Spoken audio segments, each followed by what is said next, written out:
Nagbabala ang United Nations na papalya ang mundong matugunan ang climate change. Sa pagtaya ng international body sa kasalukuyang climate pledges, kakaunti lang ang progreso upang mabawasan ang emissions ngayong dekada.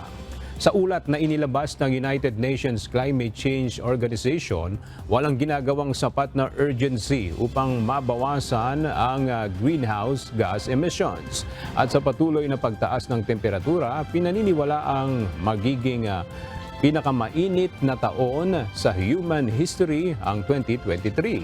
Natukoy ng UN na sa pinagsama-samang climate plans ng nasa 200 bansa, aabot lamang sa 2% mas mababa sa 2019 levels ang antas ng 2030 carbon emission.